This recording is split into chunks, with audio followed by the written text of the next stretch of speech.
For example, if a lady has sex with a bunch of dudes, they call her a slut. But if a guy does the same exact thing, they call him a homosexual. What's the deal with all that? So me and my friend almost got fired for stealing bags of unshredded tickets from a Chuck E. Cheese's. And the reason the tickets weren't shredded is the only person authorized to do that was the lead game room guy, Scott. And about a week and a half prior to that incident, Scott cut one of his fingers off while shredding tickets. But they paid him off, so he did all right. Last time I saw that guy, he was in a convertible doing donuts in the parking lot, screaming, "Fuck you, Chuck E. Cheese!" while doing his best impersonation of a middle finger. It's not quite as effective, but I still took it personally because at the time, I was in the Chuck E. Cheese costume. Now, speaking of kind of flipping people off while at Chuck E. Cheese's, there was another time when I was in the costume and some 12-year-old girl ripped my paw off. So I took it back from her and I put it back on. And the paw only has 4 fingers, so I had to give her one of these. And I know I probably shouldn't be saying that I gave a 12-year-old girl one of these, because that could be misinterpreted. But I went to the back hallway, I take my mouse head off and I sit down, and a couple moments later the assistant manager comes back. She goes, "Chucky, some little girl just said you gave her the middle finger." So naturally I had to act surprised, and I hold the paw up and I say, "What? I don't even have a middle finger. I'm like Scott, the game room guy." That got me thinking, how many furries do you think used to work at Chuck E. Cheese's?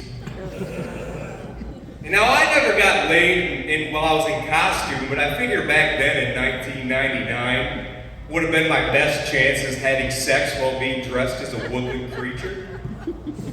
But no! Being a furry is one of those sexual fetishes that the people involved with are oddly open about. I'm friends with this guy on Facebook, and the only things I know about him are he used to have a weed shop, he's divorced with a kid, and he likes to dress up like a fox for sexual encounters. And I feel like that's a lot to know about someone that you don't really know. But I do see how it's important to be open about something like that. Can you imagine meeting someone at the bar and you make some kind of connection with them? You wind up going home with them, and after some conversation, a few more drinks, the person you're with goes, "Wait, before we go any farther, I have to dress up like an aardvark." That'd be awkward.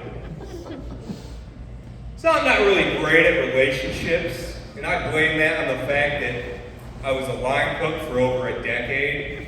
So just out of habit, I couldn't date anything for longer than 6 days before I gotta throw it out. Your Honor, how can my client be guilty of public masturbation while standing on private property? That's an excerpt from my Law & Order SVU fan fiction I've been working on. It comes out this fall. You guys heard that saying that black don't crack? That got me wondering, is that why white people are called crackers? Well, I was watching a documentary about the 1980s drug epidemic, the Contra Affair was called, where the CIA was importing drugs from Nicaragua and flooding inner city communities. And it turned out it worked, because contrary to popular belief, black does crack. They did a lot of it, too. It's actually the CIA slogan for a while. So I was watching a ladies' basketball game, and the winning team dumped a cooler over their coach's head. But it wasn't filled with Gatorade, as you may have expected. No, it was filled with confetti. I think I figured out the problem with women's basketball. Now, I'm no expert or nothing, but I'm pretty sure you can't drink confetti. Now, I also figured out why the women basketball players are paid so much less than the men. Because one of the NBA's biggest sponsors is Gatorade, which is owned by Pepsi, a global multi-billion-dollar corporation. And one of the WNBA's biggest sponsors is the second largest confetti company from Connecticut. Explains the pay gap a little bit, I think. Now I find it curious why the conservatives are suddenly so interested in women's sports. It's like they've all become middle school girls' gym teachers or something. Why is it that Republicans only care about women's rights is when it has to deal with some trans athlete wanting to swim or something? I think they need to get their priorities straight. So the way I see it, if trans women are allowed to play sports, both sides win.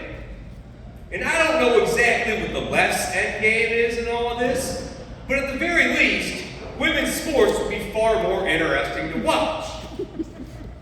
As long as they don't let them play beach volleyball, because I don't know how I feel about that. You gotta draw a line somewhere, and that line is in the sand, all right? Now, for the Republicans, if they let trans women play sports, the patriarchy wins yet again, thus asserting its dominance. It's literally the only way we can take over women's sports. Like, imagine some gigantic Lithuanian lady starts putting up Wilt Chamberlain numbers in the WNBA after she cuts her cock off. Like, Michael Jordan had 38 points in the NBA in what was called the flu game.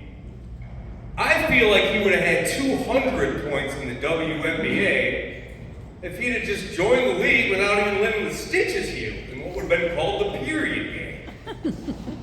Sure, they would have had to stop the game a few times to clean the blood off the court, but it's the dedication, you know? I appreciate the love of the game. And that's why I have no problem with anyone born male competing in women's sports. But you gotta cut your cock. It's only fair, you know? And balls. We can't forget about the balls. Unless they're trying to do a trans mullet, you know, short in the front and long in the back. All right, everybody, that is my time. My name is Brian Scholten. Thank you very much.